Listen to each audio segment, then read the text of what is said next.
Gold, trusted gold buyers. మీరు తాకట్టు పెట్టిన బంగారాన్ని విడిపించి ఈ రోజు ఉన్న మార్కెట్ ధరకు కొనబడును.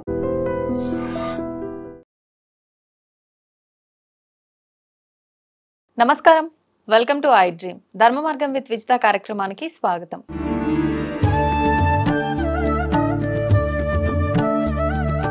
ప్రస్తుతం మనతో పాటు ఉన్నారు ప్రముఖులు శివరుద్ర సాధు గారు. ఇప్పుడు వారితో మాట్లాడి మరిన్ని విషయాలు తెలుసుకుందాం. నమస్కారం గురుగారు. నమస్కారం అమ్మా. గురుగారు, కొన్ని మనకు చెప్తూ ఉంటారు పెద్దవాళ్ళు, అంటే ఇది పురోహితుల రూపంలో, మంత్ర రూపంలో వినే పదాలు కూడా కొన్ని ఉంటాయి. దాన్ని బట్టి మనం మన జీవితం అంతా కూడా ఇలా ఉండాలి, నిత్యం మనం ఇలా ఉండాలి, ఇలాంటివి మనం ఫాలో అవ్వాలి అని చెప్పి అర్థమవుతుంది.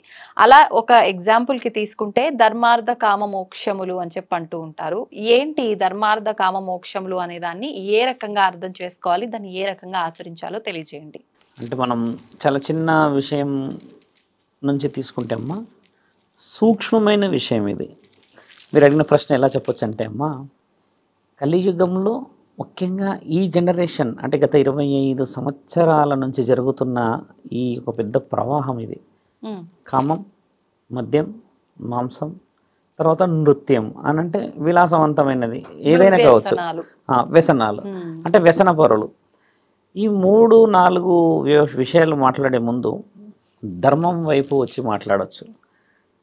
పూర్వం నుంచి మొదలు పెడితేమ్మా, ఋషి పరంపర అన్నది. ఋషి పరంపరలో 7 సప్త ఋషులు, వాళ్ళందరినీ పాలించిన మహర్షి వర్యులు. అంటే ముక్కంటికే తప్పలేదు కామానికి సంబంధించిన పరీక్ష. ఎలా అంటే మీరు అడిగిన దాంట్లో ధర్మం అనే విషయాన్ని చెప్పేసే ముందు మహాపురాణంలో అంటే శివపురాణంలో వివరించిన వివరణ ఏంటంటమ్మా, తండ్రి విశ్వాచారి, బ్రహ్మచారి. ఆయన గారే ఒక సమయం వచ్చినప్పుడు పార్వతీమాతని పెళ్లి చేసుకున్నాడు అన్న తరుణం చూస్తాం. ఆ తరుణం తర్వాత అమ్మ గంగామాతని మళ్ళీ ఒక సందర్భం నెత్తిలో పెట్టుకున్నాడు చూస్తాం. ఆ సందర్భం తర్వాత అమ్మ మోహినిని ఆయన గారు కామంతో అయ్యప్ప స్వామి పుట్టుక కారణమయ్యాడని చూస్తాం. ఇలా 3 విషయాలు చూస్తాం. 3 విషయాల్లో మహాముక్కంటికే తప్పలేదు. అంటే మోక్ష మార్గం అనేది పక్కన పెట్టి చూస్తే దైవం నుంచి అంటే ధర్మం అనేది ఎలా ఉంటుందో చెప్తే అమ్మ, ఒక స్త్రీ ఒక పురుషుడి యొక్క వివరణ మాట్లాడితే మాంగళ్య బలం ఉన్న వాళ్ళకు మాత్రమే మీరు అడిగిన ప్రశ్న వర్తిస్తుంది. మాంగళ్య బలం అని అంటే చూడండి, 7 అడుగులు నడిచినప్పుడు, అగ్ని సాక్షిగా నడిచినప్పుడు, మనం ఏదైతే మంగళసూత్రానికి సంబంధించిన విషయ వివరణలు పంచభూతాల సాక్షిగా కడతారో అమ్మ, అక్కడే మీరన్న ధర్మాంధ కామ మోక్షాలు వర్తిస్తాయి. ఇప్పుడు మీరు శివుడికే అది తప్పలేదు కామం వల్ల ఇలా అన్నారు కదా, ఇప్పుడు అంటే అది ఒక పర్పస్ ప్రకారంగా అలా జరుగుతుందేమో. పర్పస్ ప్రకారంగా కాకుండా ఇంకా వివరణలోకి మేము వెళ్తాం. శివుడే విషయం ఎందుకు ఎత్తామనంటే, మహాముఖంటి ఒక నియమాల్లో ఉన్నాడు, నిబంధనలో ఉన్నాడు. అంటే తండ్రి ఒక రాక్షసుడి సంహారణ నిమిత్తం ఆ గర్వాన్ని, ఆయన యొక్క అహంకారాన్ని అనగదొక్కడానికని పార్వతీమాతను పెళ్లి చేసుకున్నాడు అని చెప్పేసి పురాణాల్లో ఉన్నది. అంతే, అంటే ఒక ధర్మాన్ని చేయడానికి తండ్రి పెళ్లి చేసుకున్నాడు. ఆ తర్వాత జరిగిన విషయ వివరణలు. ఇప్పుడు మీరన్న విషయము మనకి ఏ విధముగా వర్తిస్తుంది. ఒకసారి శరీరం పుట్టక ముందుకమ్మ ఆత్మ పుడుతుంది. ఆత్మ వ్యవధి ఎంత లేదన్నా కూడా అమ్మ సుమారు 11 రోజుల నుంచి 11 నెలలు. ఆత్మబంధువు పరమాత్ముడు. అంటే ఈ ఆత్మలన్నీ ఎక్కడ ఉంటాయంటే అమ్మ, పరమశివుడి యొక్క గర్భంలో ఉంటాయి ఇవన్నీ. తండ్రి ఇంతకుముందు కూడా నేను వివరించాను, కొంచెం డీప్గా వెళ్ళినప్పుడు. ఆత్మబంధువు అని అంటారు. స్త్రీతత్వం పురుషతత్వం ఎలా వచ్చింది ఇక్కడ? ఆత్మబంధువే ఉన్నప్పుడు, లోకం మొత్తం ఆత్మలే ఉన్నప్పుడు, పరమశివుడు వాటిని పాలిస్తూ ఉన్నప్పుడు స్త్రీతత్వం రావడానికి, పురుషతత్వం రావడానికి గల కారణాలు ఏమిటి? ఒక పురుషుడు ఒక స్త్రీ అనే విషయం మానవ శరీరాలకు జరిగిన విషయం ఏంటంటమ్మా, ఆశ. అన్నీ మనిషి చూడండి, కామాన్ని తినలేడు, అనుభవించగలడు. భోజనాన్ని తినగలడు, అనుభవించలేడు. బాగా గమనించాల్సిన విషయం. మీరు అన్నట్టుగా ఏంటంటమ్మా, ధర్మం నుంచి కామం, కామం నుంచి మోక్షం అని అంటే, ఏ స్త్రీ ఏ పురుషుడైతే ధర్మం ద్వారా భార్య నా హక్కు నా స్థితిగతులను అని చెప్పేసి శారీరకమైన కలయికతో వెళ్తారో, అక్కడ వీళ్ళు ఇద్దరు ప్రేమని అంతిమ స్థితిలో చూడడం. అదే కదా మీరు అన్న మోక్షం అనేది. ఈ మోక్షం అనేది ఈరోజు అనుక్షణం ఉంది. గమనించాల్సిన ప్రశ్న. ఎందుకంటే కామంకి ఈ రోజుల్లో విలువ లేదు తల్లి. విలువ లేదు. మీరు చిన్న కుటుంబాల నుంచి తీస్తే very very well educated persons కూడా కోల్పోతున్న విషయం. ఇప్పుడు కొంచెం వెనక్కి వస్తాం. శివతత్వం మీరు అన్నట్టుగా ధర్మతత్వం విషయం మాట్లాడతామా, ఒకప్పుడు కామం నుంచి ఖచ్చితంగా స్త్రీకి మోక్షం దొరికేది. ఇది స్త్రీకి వర్తించిన మోక్ష మార్గం, ఇది పురుషుడికి సంబంధించిన మోక్ష మార్గం. ఇది కామానికి స్త్రీకి సంబంధం ఎలా ఉంటుంది? ఒక స్త్రీ ఒక పురుషుడు ఏం చేస్తాడంటే అమ్మ 13 సంవత్సరాలకి 14 సంవత్సరాలకి ఈ మధ్య వయసులో ఆడపిల్లలు మెచ్యూరిటీ లెవెల్కి వస్తుంటే ఒకప్పుడు 16వ ఏటనే అయ్యేవాళ్ళు. మ్యాక్స్ టు మ్యాక్స్ 16 లేదా 17 ఇయర్స్లో అయ్యేవాళ్ళు. అయ్యేంత వరకు పురుషుడి మీద హావాలు భావాలు పోకపోయేటి, ఒక మనిషిలాగానే ఉండేది. ఎక్కడైతే మార్పులు శరీరంలో జరుగుతాయమ్మా, జరిగినప్పుడు ఒక దేవుడి యొక్క కథలు చెప్పడం, రాముడి గురించి శివుడి గురించి దేవాది దేవతల గొప్పతనాల గురించి చెప్పినప్పుడు వచ్చేవాడు దేవుడితో సమానం అనేటిదే ఆ స్త్రీ ఊహించుకోబడుతుంది. అయితే మీరు అడిగిన మోక్ష మార్గము ధర్మ మార్గంలో ధర్మాన్ని మొదట నేర్పిస్తారు. కుటుంబం, ఇల్లు, సంసారం, సౌభాగ్యం. పిల్లలది చాలా పెద్ద విషయం. అసలు పిల్లల విషయం అనేది అప్పట్లో వాళ్ళకి తెలియకుండానే జరిగిపోయేది. ఇప్పుడు తెలిసినా కూడా పిల్లలు పుట్టట్లేరు. ఎక్కడైతే అమ్మ ధర్మం ఎలా చెప్తారంటే, ఒక స్త్రీ మనస్సు మొత్తం ఒక పురుషుడిని కంప్లీట్గా ఆయన ధర్మంగా వచ్చే ఒక దేవుడు, ధర్మంగా వచ్చే ఒక మహనీయుడు, ధర్మంగా నిన్ను ఒక స్త్రీ ప్రపంచం బాగా గమనించాల్సిన విషయం ఏంటంటే అమ్మ, ఒక స్త్రీ ప్రపంచం భర్త మాత్రమే. ఇది ధర్మశాసనాల్లో రాసింది కూడా. మళ్ళీ భర్తకి ప్రపంచం స్త్రీయే, ఇది కూడా రాస్తుంది. వీళ్ళిద్దరూ ఒకరి దగ్గర ఒకరు ఉన్నంత విచ్చలవిడితనంగా ఎక్కడా ఉండలేరు. చాలా మటుకు ఈ రోజుల్లో చూస్తూ ఉంటాం. ఈ కొంచెం ఎలా అంటమ్మా, ఎక్స్ట్రా కరికులర్ యాక్టివిటీస్ అయిపోయినాయి. వాళ్ళని ఉంచుకున్నాము, వీళ్ళని ఉంచుకున్నామని, ఆమె నా ఎక్స్ అని, లేకపోతే ఆమె ఇదని, ఆయన నా ఎక్స్ అని ఇట్లా వచ్చారు కదా. ఇవన్నీ కొంచెం కల్చర్లెస్ డిస్కషన్స్ కాబట్టి ఓన్లీ మన నైతిక విలువలు మాట్లాడదాం, సాంఘిక విలువలు. ఒక స్త్రీ ఎలా ఊహించుకుంటుందంటే అమ్మ, కష్టం, నష్టం, ఇష్టం, సుఖం, ఇవన్నీ స్త్రీ శరీరంలో చాలా ముఖ్యమైన పాత్రలు. ఎందుకంటే స్నేహితురాలు మోసం చేస్తుంది, ఎప్పటికైనా సీక్రెట్ బయటికి వస్తుంది. కన్నతల్లి మోసం చేస్తుంది, ఎప్పటికన్నా బిడ్డ బలహీనతలు ఏదో ఒక సందర్భంలో డైరెక్ట్గా అనేయగలదు. కానీ శరీర సుఖభోగాలని, మానసిక ఆలోచనలని ఎవరికైతే చెప్పగలుగుతుందో, ఎవరైతే దాన్ని స్వీకరించి ఈవిడని ఆ స్థాయిలో పెట్టగలుగుతారో ఆ ఒకే ఒక్క వ్యక్తి పురుషుడే. స్త్రీకే ఎందుకు ప్రయారిటీ గురువు గారు అన్న ప్రశ్న మీకు రాకుండా ప్రేక్షకులకు వస్తుంది. కాబట్టి స్త్రీ యొక్క ఆలోచన అబ్రబ్రహ్మ లోకానికి పీఠమమ్మ. స్త్రీ మోసేది అంటే బరువు అని కాదు, బిడ్డని, కుటుంబాన్ని, వంశోద్ధారకులని, వంశాన్ని నాశనం చేసేవాళ్ళని, రాక్షసులను కూడా తల్లే కన్నది. వాస్తవం కదా. ఘటోత్కచుడు యొక్క తల్లి ఎవరు? సమాజంగా మాట్లాడితే హిడింబి. ఈ హిడింబి ఎవరు? భీమసేనుల భార్య. భీమసేనులు ఎవరు? ఆయన గారు వచ్చేసి పాండవులలో ఒకరోజు ఒక సమయాన ఆవిడ అందాన్ని చూసి, ఈయన గారి కండలు చూసి ఆవిడ మోహించజేయబడింది. అంటే పరమాత్ముడు ఇచ్చిన ఆజ్ఞ ఏంటంటే, ఈవిడ మోహము పవిత్రం అవ్వడం చేత, ఈయన ఆవిడని పవిత్రంగా మోహించడం చేత పవిత్రమైన ఘటోత్కచుడు పుట్టాడు. ఘటోత్కచుడు చావకపోతే మహాభారతం వేరే విధంగా ఉండేదనేది కూడా కొన్ని చరిత్ర శాసనాల్లో ఉన్నది. అంటే ఒక కారణ జన్ముడిని పుట్టించుకోగలిగారు. అంటే ఇక్కడ ఏమవుతుంది, ఏ విధముగా ఆ ఆలోచన అభివృద్ధి చెందుతుందో పురుషులకి మరియు ఈ స్త్రీలకి, భార్యాభర్తల మధ్య అలాంటి కలయిక పుట్టుతుంది. ఇది నిజమే కదా.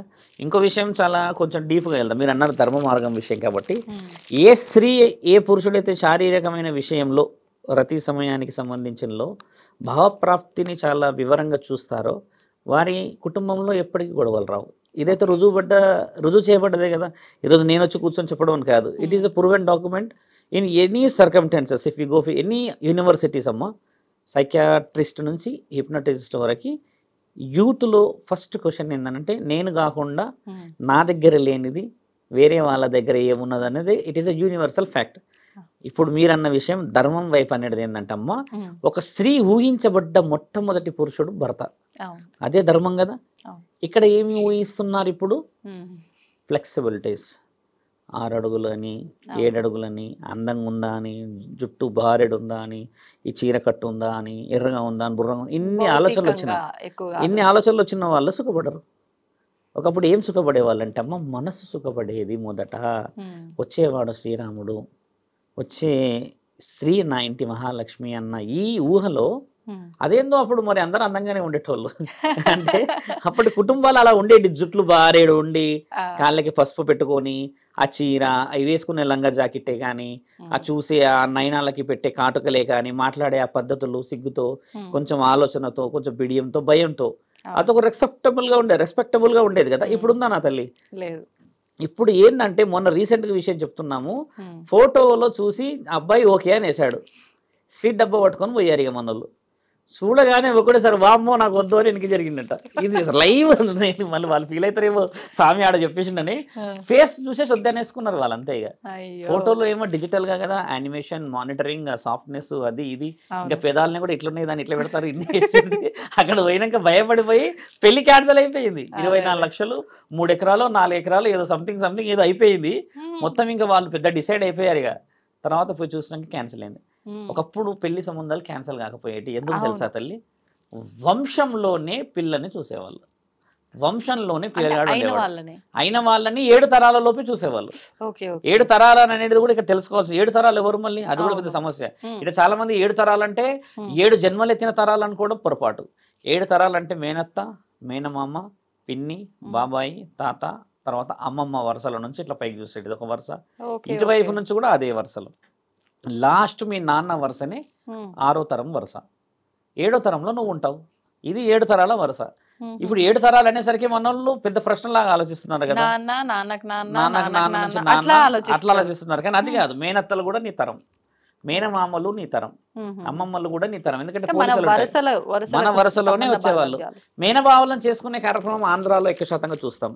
మేనమామలు, మేన భావలను చేసుకునేదేమో తెలంగాణలో చూస్తాం, మామలను అక్కడ చేసుకుంటారు, ఇక్కడ ఇది చేసుకుంటారు. అంటే దాని అంతరార్థం నేను మరోసారి చెప్తాను. మీరు అన్నట్టుగా అమ్మ, ఎవరినైతే ఈ తల్లిదండ్రులు చెప్పుతారో చెప్పిన వ్యక్తిని స్త్రీ ఊహించగలదు.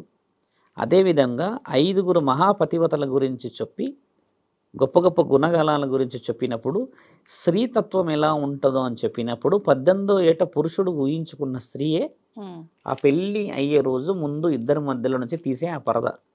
అక్కడ ఇద్దరికి తెలిసిపోతుంది రాముడు సీత అన్న ఆ ఊహ వచ్చేస్తున్నప్పుడు. చీకటి చాలా ప్రమాదకరమైనది ఈ రోజుల్లో. ఒకప్పుడు చీకటి సుఖవంతమైనది. కొంచెం వైల్డ్గా చెప్తాం మేము, ప్రేక్షకులకు అర్థం కావాలి కాబట్టి. ఒక స్త్రీని ఒక పురుషుడు, ఒక పురుషుడిని ఒక స్త్రీ కామంతోని కాకుండా మనస్సుతోని, మీరు అన్నట్టుగా అనే ధర్మంగా, నా హక్కు, నా భార్య, నా ఇల్లు, నా సంసారం అని 25-30 మంది ఉమ్మడి కుటుంబాలు ఉండేవి ఒకప్పుడు. వాళ్ళందరికీ అమ్మ ఒక రూమ్ ఉండేది, అందులోనే శారీరక కలయిక అందరూ. ఇప్పటికీ కొన్ని ఊర్లు ఉన్నాయి అలాగా. శారీరకంగా ఆ రూమ్లో ఎవరైనా ఉన్నారు అంటే మిగతా వాళ్ళు అండర్స్టాండ్ చేసుకోవాలి, అర్థం చేసుకోవాలి, డిస్టర్బ్ చేయకూడదు. అంటే ఈ తరుణం ఉన్న పెద్ద పెద్ద కుటుంబాలు ఉన్నాయి ఇప్పటికీ. అలా ఉన్నప్పుడు వాళ్ళకు కూడా ఒక అర్థమయ్యేది. అంటే ఏకాంత సమయం అనో, లేకపోతే వాళ్ళిద్దరికి సంబంధించిన విషయం అనో, భార్యాభర్తలు అన్న విషయం ఉండేది. ఇక్కడ చీకట్లో కేవలం ఒక దీపం మాత్రమే ఉండేదమ్మా. అప్పుడు ఏం జరిగేది తెలుసమ్మా? ఇది చాలా మైక్రో లెవెల్ ప్రశ్న మీరు అడిగింది. ఒక స్త్రీని నిజముగా, ఒక పురుషుడిని నిజముగా అంతరాత్మతో చూసుకునే సమయం. ఇంత వెలుగులో కూడా అసలైన అందమని, అసలైన మనస్సు అని చూడలేకపోతున్నారుగా. చీకట్లో చూసే ఆ మనసు ఎన్ని కుటుంబాలను నిలబెట్టేసింది ఈరోజు చూసారా? తరాలు నిలబడిపోయినాయి. ఇప్పుడు ఇంత వెలుగులో కూర్చొని అంతటి మెత్తటి పరుపులో ఉండి కూడా జీవితాన్ని ఎందుకు గెలుస్తలేరు అని అంటే, ఈయన గారు శారీరక వ్యామోహానికి మాత్రమే, అదేదో ఎంటర్టైన్మెంట్ లాగానో అదేదో రిలీఫ్ కోసం మాత్రమే వెళ్ళడము. ఇందులో ఇంకో సెన్సిటివ్ డిస్కషన్ కూడా చాలా అవసరం ఏముందంటమ్మా, నేను గతంలో కూడా ఒకసారి చెప్పాను. ధర్మం అనే విషయం కాబట్టి ధర్మంలో ఉన్న చిన్న చిన్న మైక్రో లెవెల్ పాయింట్స్ ఏంటంటమ్మా, ఒక స్త్రీ విషయము చాలా మట్టుకు ఊహించి ఆ ఆలాపనాన్ని అనుభవిస్తారు వాళ్ళు. అంటే భర్త పువ్వులు తెస్తాడని, బట్టలు తెస్తాడని, ఇంకా లేకపోతే ఇంకేదో కొనుక్కొస్తాడని ఆలోచిస్తారు. కోరికలతో ఆలోచించి ఏం చేస్తారు, భర్త రాగానే ఏం తెచ్చినా వాళ్ళు స్వీకరిస్తారు. అది వేరు విషయం కదా. ఇక్కడ పురుషుడి విషయం చెప్తున్నాం. సరికి ఏంటంటే, ఇప్పుడున్న పరిస్థితుల రీత్యా అమ్మ, పురుషుడు కళ్ళు చాలా పెద్దగా అయిపోయాయి. ఎందుకంటే పురుషులు మనల్ని, అంటే ముఖ్యంగా నన్ను శివరుద్ర సాధువుని కొన్ని ప్రశ్నలు కామెంట్లో చెప్పినా నేను సిద్ధమే వాళ్ళకి. పురుషుడి కళ్ళు చాలా పెద్దగా అయిపోయాయి ఇప్పుడు. ఇక్కడ చూడలేనిది ఇంకొకటి ఎలా చూడవచ్చును అన్న ఆలోచన వచ్చేసి, ఒకప్పుడు ఇద్దరు చీకట్లో ఉండేసరికి స్త్రీ అయినా పురుషుడైనా ఇద్దరి ప్రపంచాలు అంతరాత్మ. ఇక్కడ ఏమైపోయిందంటే అమ్మ, ఇప్పటికీ కూడా ఈ రతి అని కాకుండా స్త్రీ ఎప్పుడైనా కూడా సెన్సిటివ్నెస్ ఎక్కువ శాతంగా ఫీల్ అవుతారు. అలాగా కామంలో కూడా మీరు గమనించండి, ఈ రోజుల్లో రేప్ కేసులే కానీ, ఇంకా అత్యాచారాలు కానీ, బలాన్మరణలు జరుగుతున్నాయి కదా స్త్రీలపైన. దీని ఉద్దేశం ఏంటంటే అమ్మ, ఒక స్త్రీతోని పురుషుడు ఈ వెలుగులో ఈ శారీరకమైన కార్యక్రమాలు కానిచ్చినప్పుడు ఏం చేస్తాడంటే పూర్తిగా చూసేస్తాడు. చూసినప్పుడు ఏం జరుగుతుందంటే అమ్మ, అదే విధంగా స్త్రీ పురుషుడిని చూడదు మొత్తం. ఇదైతే వివరణ. నాకు తెలిసి ఏంటంటమ్మా, దీనికి డాక్యుమెంట్స్ కూడా చాలా వచ్చాయి. ఆ మధ్య పెద్ద డాక్యుమెంట్ ఒకటి కూడా ఒక ఆవిడ సైకియాట్రిస్ట్ రిలీజ్ చేశారు. 83 పేజీలో 84 పేజీలు అది. ఇక్కడ ఏమైందంటే, ఎప్పుడైతే కళ్ళు మూసుకోవడం జరుగుతుందో ఈ శారీరకంలో, వాళ్ళ యొక్క అంతరాత్మని మనస్సుని ఏకం చేశారు అని అర్థం. ఎక్కడైతే కళ్ళు తెరిచారో అమ్మ, అక్కడ ఏం జరుగుతుందంటే ఎక్స్పెక్టేషన్స్ ఇద్దరి మధ్యలో తేడాలు వస్తాయి. ఆ ఎక్స్పెక్టేషన్ ప్రమాదం. ఇప్పుడు మీకు అర్థమైంది అనుకుంటాను. ఆ ఎక్స్పెక్టేషన్ ఏంటంటే అమ్మ, ఈవిడే ఇలాగ ఉంటే మరి ఆవిడ ఎలాగ ఉంటుందన్న ఊహ ఈ కళ్ళ ద్వారా తెలుస్తుంది. That is called a micro level సైకియాట్రిక్గా ప్రూవ్ అయిన డాక్యుమెంట్ అది. ఇప్పుడు తాగుబోతుల దగ్గరకు వస్తాం. ఆయన గారు ఏం చేస్తారంటే, అక్కడెక్కడో ఫ్యాషన్ షోలో ఎవరినో చూస్తారు నగ్నంగానో అర్ధనగ్నంగా వచ్చే వాళ్ళని. ఆ మైండ్ సెట్తోని ఎక్కడ ఉన్న అభం శుభం తెలియని ఒక శరీరాన్ని ఊహిస్తారు వాళ్ళు. ఆ విధంగానే జరుగుతుంది. రేప్ అనేది కూడా ప్రూఫ్ అయినది. ఇక్కడ మనం ఏది అబ్నార్మల్గా మాట్లాడలేదు. శరీరం ఇంత ప్రమాదమైనదని ఆ రోజు దానికి దైవాధీనమైన ధర్మాన్ని అప్పచెప్పారు మన పెద్దలు. నేను అడిగిన ప్రశ్నకి కేవలం నేను ధర్మమే మాట్లాడినా, ఇంకా కామం లోపలికి రాలే. ఇంత ధర్మం ఉన్న వాళ్ళు కామం అనేది వాళ్ళ జీవితంలో చాలా చిన్నగా అవుతుంది. ఇక్కడ చూసారా, కామం గురించి జీవితాలు నాశనం అవుతున్నాయి. లక్షలు, కోట్లు, మెట్లు, పోలీస్ స్టేషన్లు ఎక్కడెక్కడికి పోతున్నారో అంటే very very very funniest answer ఏం తెలుసా అంటే, నన్ను సుఖపెడతలేడు, నేను సుఖపెడతలేనంట, నాకంటే మంచిది అందగతుందంట, లేకపోతే నాకంటే వాళ్ళు ఉన్నారంట అన్న వర్డ్స్ ఎంత దిగజారే విధంగా కొడుతున్నాయి దెబ్బలు తెలుసా అమ్మ. మరి మనస్సు చాలా వివరంగా, ఒక ఆవిడ ఏమనేస్తుంది డైరెక్ట్గానే, ఆయన మొగోడు కాదు స్వామి అని చెవులో చెప్తుంది. మొగోడు కాదు అని అన్నప్పుడు ఎలా ప్రేమించారు? 1 సంవత్సరం ప్రేమించుకున్నారంట. అంటే ఇప్పుడు ఎందుకు అది చేస్తలేరంటే, అంటే పిల్లలు కాలేరు అని అన్నది. ఓకే, పిల్లలు కాలేరు అంటే ఫెర్టిలిటీస్ ఉన్నాయి, ఇన్ఫర్టిలిటీస్ ఉన్నాయి, లాట్ మెనీ సోర్సెస్ ఉన్నాయి కదా అని అడిగితే ఏమంటారంటే, అలా అవసరం లేదు స్వామి, ఇప్పుడు ఒప్పుకోవట్లేరు అని. అంటే ఇక్కడ ఏమవుతుందంటే అమ్మ, ఒకసారి కామం దాచుకొని చేసుకుంటారుగా ప్రేమించుకున్నప్పుడు, అది చాలా మంచిగా అనిపిస్తుంది. ఒక్కసారి ఈ పెళ్ళి అయిన తంతు పడగానే ఇద్దరు ఓపెన్ అయిపోతారు కదా, ఇది ఇంతైనా అన్న కాడికి వచ్చింది. అక్కడ వీళ్ళకి దెబ్బ పడుతుంది. మీరన్న విషయంలోనే ఇప్పుడు కామం అనే దానికి వస్తే, ఒకప్పుడు కామం జరిగేది కేవలం చీకటి సమయంలోనే. ఉదయం లేచి స్నానాలు, మంగళ స్నానాలు ఆచరించి పొలాలకు వెళ్ళిపోతే, ఆ భార్య సద్దన్నం కట్టుకొని వస్తే ఆ అన్నం తినేటప్పుడు కూడా వీళ్ళు ప్రేమతోనే తినే ఆ ఆప్యాయతలు వేరే దగ్గర. మరి కామం అనేది తక్కువ శాతంగా మాట, ఆప్యాయత అనేది ఎక్కువ శాతం అయ్యేది. కామం అనేది ఎండ్ స్టేజ్ తల్లి. మీరు అన్నది లవ్కి అయినా సరే, ఎఫెక్షన్కి అయినా ఎండ్ స్టేజ్. ఈ ఎండ్ స్టేజ్ కోసం ఎంతమంది ఎండ్ అవుతున్నారు చూసారా. ఇప్పుడు మీరు అన్న మోక్షం, మీరు అన్న ధర్మం, తర్వాత కామైన మోక్షం ఏం తెలుసా అమ్మ, ధర్మంగా ఎవరైతే నియమాలని, నీతి నిజాయితీని, నా ఇల్లు నా సంసారం అని పాటించి, దేవుడున్నాడు, పెద్దలున్నారు అండగా అని చెప్పేసి వాళ్ళ నైతిక విలువలని కాపాడుకుంటూ వస్తారు, ఆ స్త్రీ నా కుటుంబాన్ని, నా ఇల్లు నా సంసారాన్ని అని చెప్పేసి పచ్చడి మెతుకులను కూడా కమ్మగా స్వీకరిస్తుందో, ఆ ఇద్దరు భార్యాభర్తల మధ్యలో జరిగే ఆ సంభాషణ మీరన్నట్టుగానే మోక్ష మార్గానికి దారి. అసలు మోక్షం కామంతో సంబంధం ఎలా ఉంది గురువుగారు? మోక్షం అనేది పుణ్యం. మోక్షం అనేది ఏదైనా దాన ధర్మాలు, లేకపోతే మోక్షం అనేది ఇంకేదైనా గొప్ప కార్యక్రమాలు అంటే అమ్మ, శరీరంలో ఒక స్త్రీ ఒక పురుషుడి యొక్క ఏమలా చెప్పొచ్చు అంటే అమ్మ, ఒక మనిషి యొక్క ఎండ్ స్టేజ్ని మళ్ళీ బ్రతుకున్నది అని రుజువు చేయడానికి ఉన్న ఒకే ఒక దేహం ఈ పురుషుడి దేహం భర్త రూపంలో, ఇంకొక దేహం భార్య రూపంలో. నువ్వు వేరే ఎవరి దగ్గర ఉండలేవు అంత హక్కుతో. వేరే వాళ్ళ దగ్గర మీరు గమనించాల్సిన, చాలా మంది తెలియాల్సిన విషయం, we do sex with others but not responsibility. ఇది ఉంది కదా. ఇప్పుడు ఎక్కడైనా చూడండి, చాలామంది అంటారు మేము యూరోప్ పోయాము, లండన్ పోయాము, గోవా పోయాము అని అంటున్నారు. ఫిజికల్ అటాచ్మెంట్కి పోతారు కానీ మానసికంగా అటాచ్మెంట్కి పోగలరా? పోలేరు కదమ్మా. కాబట్టి ఏంటంటే, ఎవరైతే ఊహతోని కానీ ఆలోచనతోని కామాన్ని గెలుస్తారో ఖచ్చితంగా 7 జన్మల బంధం అది. ఇది 7 జన్మల బంధానికి ఎందుకు వచ్చిందంటే, ఒక భార్య ఒక భర్త మాత్రమే 7 జన్మలు ఉండగలడు. వాళ్ళిద్దరికీ ఉన్నది. ఒక మానవ శరీరం 84 సార్లు పుడుతుందమ్మా. చాలాసార్లు చెప్పాము కూడా, మనిషి శరీరం 84 సార్లు పుడుతుంది, 7 సార్లు కాదు. 7 సార్లు భార్యాభర్తలు మాత్రం పుడతారు. 7 జన్మల బంధం అని చెప్పేసి మనం మాంగళ్య బలంలో వింటాం ఆ మాట. పురోహితులు తర్వాత పెద్ద పెద్ద వ్యక్తులు చెప్తున్నప్పుడు 7 సార్లు మీ హస్బెండ్ని మీరు కోరుకోవచ్చును, తండ్రి తదాస్తు అనవచ్చును. 7 సార్లు అయితే ముమ్మాటికి తప్పదు ఖచ్చితంగా. 7 తరాలు అనేది అదే. అక్కడ మళ్ళీ ఇంకో ప్రశ్న ఏముందంటే 7 తరాలు అనేది అదే. మరి నీ వాళ్ళే వీళ్ళు, ఈ 7 తరాల్లో మీ వాళ్ళే, ఆ మేనత్తలు వీళ్ళంతా నీ అణువులే, వాళ్ళ అణువులోనే నీవు పుట్టావు కాబట్టి 7 తరాల్లో నీ పోలిక ఉంటుంది. చూడండి ఒక దగ్గర ఖచ్చితంగా మేనత్త పోలిక అని అంటారు, చిన్నమ్మ పోలిక అంటారు, కనీసం ఎక్కడో ఒక ఐబ్రోలానన్న పోలిక, ఏదో మాటల్లో కానీ చెవ్వో లేకపోతే ఇంకేదో పోలిక అంటారుగా. ఇలాంటి పోలికలు అనేది 7 తరాలు చూడడానికి ముఖ్యమైన కారణం. ఓపెన్గా చెప్పాలంటమ్మా, ఇప్పుడు 7 తరాలు చూసే పంతులు లేరు. ఉన్నారా? చూస్తున్నారా? ఇప్పుడు పంతులు కానీ పురోహితులు పెళ్లి చేసే వాళ్ళందరూ పెళ్లి ముహూర్తాలు పెడుతున్నంత బలంగా వాళ్ళ యొక్క నక్షత్రాల బలాన్ని పెడతలేరు. శ్రీకాల సర్పదోషాన్ని తీసేసిన పురోహితులు, శ్రీకాల సర్పం అంటే రాహు, కుజువు, సర్పదోషాలకు సంబంధించిన ఈ దోషాలు పోయిన తర్వాత అదే పరిస్థితుల్లో పెళ్లి కాకుండా పిల్లలు కాకుండా చాలా మంది ఎందుకున్నారంటే అమ్మ, తీసేవాడు కారణ జన్ముడైతేనే ఆ పాపం పోతుంది. అంత సులభంగా పోతుందా? ఇప్పుడు పరమాత్ముడు పెట్టిన ఒక శాపమే కానీ ఒక పాపమే నువ్వు చేసుకున్న గత జన్మల పుణ్యాలే కానీ, వచ్చేవాడు కారణ జన్ముడైతేనే, తీసేవాడు కారణ జన్ముడైతేనే అయిపోతాయి. ఇది రుజువు చేయబడ్డది. 60-70 సంవత్సరాలు ఉన్న పురోహితులు ఈ మధ్య కరువు అయ్యారు. వెరీ యంగ్ వస్తున్నారు. వాళ్ళు కూడా కొంచెం నీట్గా డ్రెస్సింగ్, తర్వాత పూజా గది నుంచి బయట, మనం గుడి నుంచి బయటికి రాగానే they wear sandals or shoes, jeans, t shirt వేసుకొని ఇంకా వాళ్ళు కొంచెం ఆ స్టైల్ వేరే అయిపోతుంది కదా.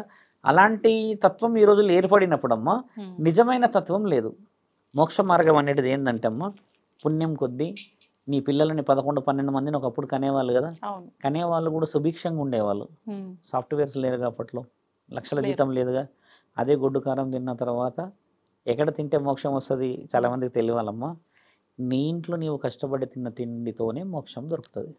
ధర్మంగా సంపాదించిన, ధర్మంగా నీ ఇంట్లోనే ఎందుకు తినాలంటున్న వర్డ్ ఏంటంటే, ఈ రోజుల్లో ఇంట్లో తింటలేరమ్మా పిల్లలు, అసలు తింటలేరు. మీరు గమనించాల్సింది, నేను బయట ఫుడ్ అయిపోయి నేను తినేసి వచ్చాను అనేస్తున్నారు కదా. మీరు ఎక్కువ శాతం గమనించండి. నాకు తెలుసమ్మా, ఒంటరిగా స్త్రీలు తింటున్నారు భోజనం ఈ రోజుల్లో. పురుషుడు 90% తాగి రావడము లేకపోతే ఇంకేదో చేసే వస్తున్నాడు. 10% వంచోళ్ళు ఉన్నారు. పిల్లలు కూడా తినేసేస్తున్నారు కదా. అమ్మ మాత్రం ఒకతే తింటుందమ్మా ఇంట్లో అన్నం. అది కూడా అమ్మ కూడా ఎవరితో తింటుంది తెలుసా? తోడు సీరియల్తో కూర్చొని తింటుంది. ఆయనతో మాట్లాడుకోవడానికి ఉన్నదే వాళ్ళు. అదే నాన్న వచ్చినప్పుడు పిల్లలు వచ్చినప్పుడు కూర్చొని తింటే కొట్లాడుకుంటాం మనం, బాధలు తెలుస్తాయి. అందరం పంచుకుంటే ఆ వండిన కుండలో ఏముంటుందో పిల్లలకు తెలియదమ్మా. అందులో అమ్మ కష్టం ఉన్నదా, నాన్న కష్టం ఉన్నదా తెలియకుండా నువ్వు ఇచ్చే 200-300 అందరు గెట్ టుగెదర్గా వేసేసుకొని తినేసి వస్తే కడుపు నిండుతుంది. అసలైన కడుపు మాడుతుంది ఎవరో తెలుసా అమ్మ? ఇంట్లో స్త్రీలకే మాడుతుంది. ఇది ముమ్మాటికి ఒప్పుకోవాల్సిందే. ఫ్రిడ్జ్ తీయండి ఒకసారి, వారం రోజుల మెనూ ఉంటుంది అందులో, అన్నీ అదే స్టోర్ అయి ఉంటాయి కదా. మరి పిల్లలు తినాలనే వండితే మరి పిల్లలు ఎక్కడ తినకుండా ఉంటే మరి ఆ తల్లికి బాధ. వృధా చేయలేము, పాడు చేయలేము, డబ్బులతో తెచ్చుకున్నాయి. పెద్ద మనుషులు ఉంటే ఓకే తినేస్తారేమో, కానీ ఈ రోజుల్లో ఇండివిజువాలిటీ ఫ్యామిలీస్ ఎక్కువైపోయినాయి అమ్మా. కాబట్టి చూసారా, అక్కడ లేని సుఖము పరమాత్ముడు ప్రత్యేకంగా పెట్టిండంటే నమ్ముతామా అమ్మ? పెట్టిండొచ్చా? పెట్టలేడు. చితి మీద ఎందుకు కాల్చాలంటారు తెలుసా మనిషిని? కాలేటప్పుడన్నా కనీసం అరుస్తావు నువ్వు అని. ఆ కాల్చేటప్పుడు నీ శరీరం ఎంత తీయగా ఎంత ముద్దుగా ఇట్లా చిన్నగా పౌండ్స్ పౌడర్ పెట్టి ఫెయిర్ అండ్ లవ్లీ పెట్టి నీట్గా సాఫ్ట్గా పెంచుకున్నావు కదా. ఆ శరీరాన్ని అక్కడ తెల్ల బట్ట మీద ఎందుకు పెడతారంటే, ఒక మచ్చ చూపెట్టు, ఒక జోబు చూపెట్టు, నువ్వు ఏదైనా తీసుకొచ్చేది ఉందా అని చూపిస్తే అందులో మచ్చ ఉండదు, జోబు ఉండదు తేయడానికి. ఆ తెల్ల బట్టలో ఎందుకు చూస్తారంటే అమ్మ, నీ వచ్చేటప్పుడు పవిత్రంగానే వచ్చావు, పోయేటప్పుడు పవిత్రంగానే పోతున్నావు, కానీ పుణ్యం లేకుండా పోవడం చేత నిన్ను కాల్చడం జరుగుతుంది. బాగా గమనించండి. కొంతమందిని కాల్చనియరు మన వాళ్ళు బాధపడి, ఎందుకంటే మా జ్ఞాపకం కావాలి, మేము సమాధి పెద్ద కట్టుకుంటాము, పాలరాతితో కట్టుకుంటాము అంటారు కదా. ఒక చితి కాలకపోతే మరో జన్మ కష్టంగా రాదు. కొంతమందిని చూడగానే ఏమనిపిస్తుంది అంటే అమ్మ, ఏ జన్మ పుణ్యం చేసుకున్నాడో, ఎంత నిమ్మలంగా ఉన్నాడు మనిషి, ఆస్తులన్నీ కూడా పెట్టేసేసి అలా బాల్కన్లో లగ్జరీగా తిరుగుతున్నాడు అని అనిపిస్తుంది కదా. ఈ జన్మ పుణ్య ఫలితం కాదు, ఏదో జన్మలో చేసుకున్న పుణ్య ఫలితాన్ని పరమాత్ముడు పుట్టిస్తాడు. మోక్షం అంటే ఏం తెలుసా అమ్మ? మనిషి దగ్గరికి అన్ని రావడం కాదు, మనిషి అన్ని తెచ్చుకొని సుఖం అనుభవించడం. అనుభవించటం. ఇదే కదా మీరు అన్న ధర్మము, కామము, మోక్షం. ఈ 3 కేవలం ఒక ఆడ ఒక మగ అందులో భార్యాభర్తలకు మాత్రమే వర్తిస్తాయి. ముఖ్యంగా చాలామంది చెప్తున్నాం మోక్షం అనేది యువకులకి వర్తించదు, కామము వర్తించదు.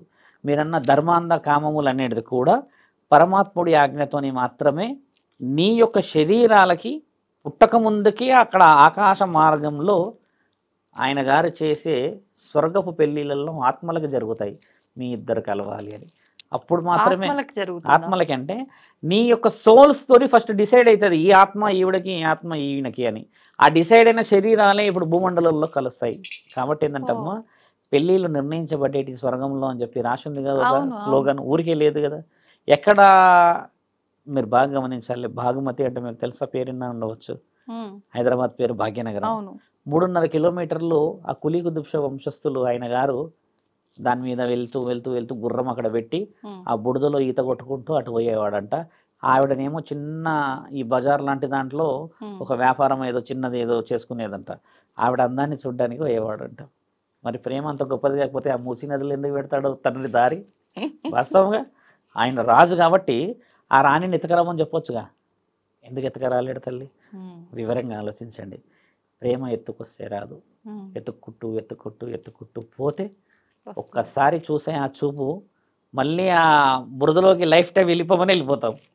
ఆ చూపు కోసం వెళ్తారమ్మా.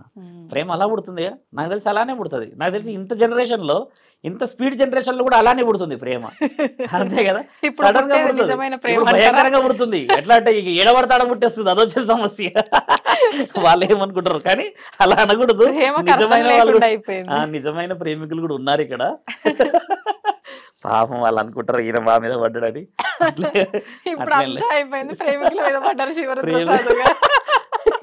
ధర్మాంధం మోక్షం అనేదమ్మా ముఖ్యమైనది. ఇలాంటివి చెప్పట్లేరు. నేనేమంటా అంటే పురోహితులు చెప్పాలి తల్లి, మోక్షము ధర్మము చెప్పవలేను. పెద్ద మనుషులు అయిన తర్వాత ఆడపిల్లలకి రీతి నేర్పించడం ముఖ్యమైనది, పురుషుడికి రీతి నేర్పించడం ముఖ్యమైనది. ఎందుకంటే అమ్మాయిలు ఈ రోజుల్లో మెచ్యూరిటీ 13-14 ఇయర్స్ వచ్చిన తర్వాత అమ్మ 16th 17th ఇయర్ వచ్చేసరికి వాళ్ళ శరీరాలు ఒకసారిగా చూస్తే 25-30 సంవత్సరాలలాగా అయిపోతున్నారు. వయసు ఎక్కువ. ఎందుకంటే అమ్మ హైబ్రిడ్ ఫుడ్, హైబ్రిడ్ వాతావరణము, వీటన్నిటికి మించి హైబ్రిడ్ ఐస్. నువ్వు చూసే ఈ యూట్యూబ్ కానీ ఈ ఫేస్బుక్, ఇన్స్టాగ్రామ్ ఏమవుతుందంటే బాడీలో మొబిలైజేషన్ ఎక్కువ ఉన్నది. అంటే ఈ హార్మోన్స్ హెవీ ఫిల్టరైజేషన్, ఈ హెవీ ఫిల్టరైజేషన్ అయిపోయేసరికి 40 సంవత్సరాలలో చూడాల్సిన బ్లడ్ షుగర్లు ఇవన్నీ 22-30లకు వస్తున్నాయి. అంటే దాని కారణం మన చేతిలో ఉన్నది. దాన్ని ఎలా తీసుకోవచ్చు వెనక్కి అనే విషయం చాలామంది ప్రయత్నం చేస్తున్నారు ఇప్పుడు. కాబట్టి మీరు అడిగిన ధర్మ కామ మోక్షాలు అనేటివి చూడండి అమ్మా, చాలా చిన్న విషయాలు కావు ఇవి, ఇంకా డీప్గా పోవచ్చు. చాలా డీప్ విషయాలు. తల్లిదండ్రుల ముఖ్య పాత్ర ఇక్కడ చాలా అవసరం అమ్మా. So behaviour of parents, if childrens they cross 14-15 years అమ్మా, parents has to behave like a friends, they have to behave like a colleagues and they have to share each other discussions. What about family, what about environment, what is the scenario in the society. అది miss అయిపోయేసరికి బిడ్డకి బాధ అయిపోతుంది. మాట్లాడతాను లేడు, కోట్లాడుతున్నాడు, ఎందుకు అరుస్తున్నాడు, ఎందుకు ఇది వచ్చేస్తుంది. ఫ్రస్ట్రేషన్లలో మాట్లాడిన కుటుంబాల్లో ఏమైపోతున్నాయంటే బిడ్డ కూడా ఫ్రస్ట్రేషన్. కొడుతుంటే నిలబడిపోతున్నారు. మీరు గమనించండి పిల్లల్ని, కొడుతుంటే ఇంకొకటి కొడతాడేమో మహా అంటే అనుకుంటున్నారు. నేను అనేది ఏంటంటే మనసుకు కొట్టాలి దెబ్బలు. ఒకప్పుడు ఎంత తిట్టేవాళ్ళు తెలుసా అమ్మ, అంటే నిలబడి తిట్టేవాళ్ళు తల్లి. ఎన్ని తిట్టేటోళ్ళు తెలుసా, నువ్వు సుంటవని, నువ్వు అదని ఇదని, తిట్టుకే సిగ్గుపడిపోయేటాడు. ఇప్పుడు తిట్టులకు ఇట్టలేరు, దాటిపోయింది. ఎదురు దెబ్బ కొట్టే పరిస్థితి. ఇందాక విన్నాంగా ఒక అతను వచ్చాడు గట్కేశ్వరం నుంచి, పెళ్ళయిందంట, అదైందంట, నాన్నని కొట్టిండంట అబ్బాయి. ఆ నాన్న కొట్టిండనే ఆ మాట చెప్పడానికి 15 నిమిషాలు తీసుకుంటా ఆయన ఏడుపు. ఎంత ముద్దుగా పెంచుకున్న ఆ బిడ్డ కొట్టిండంటే ఆయన ఆ రోజే చచ్చిపోయినట్టు. నాన్న ఏదైనా మార్గం ఎత్తకండి స్వామి, కొడుకు మంచిగా అయిపోవాలి అని వచ్చిండు ఆఖరికి మళ్ళీ. కానీ నా కొడుకుని ఇట్లా చేయాలి అట్లా చేయని రాలేడు. ఆయనకు చెప్పే వర్షనే మారిపోయింది. ఇందులో చాలా డీప్గా ఉంటాయి, విల్ డిస్కస్ అబౌట్ అదమ్మా విషయాలు. నిజంగా చాలా మంచి విషయాలు తెలియజేశారండి, చాలా డీప్గా. అంటే మీరు అన్నారు ఈ సబ్జెక్ట్ చాలా పెద్దది, మనం వివరించలేము ఇప్పుడు, కానీ అయినా కూడా మీరు వివరించిన విధానంలోనే చాలా చక్కగా అర్థమయ్యేలా వివరించారు. ధన్యవాదాలండి. నమస్కారం. తవ్వుతూనే శివలింగం. సరే దాన్ని అట్లా కప్పేసేయండి, చూపించదండి. మూర్తి పూజ కాదు, సాక్షాత్ బ్రజేంద్ర నందన భగవాన్ ఉన్నారు మూర్తిలో. ఏమీ ఆశించకుండా ఆరాధించే వాళ్ళు కూడా ఉన్నారా ప్రభుజీ? నిజమైన భక్తి అంటే మనకు తెలియదు కాబట్టి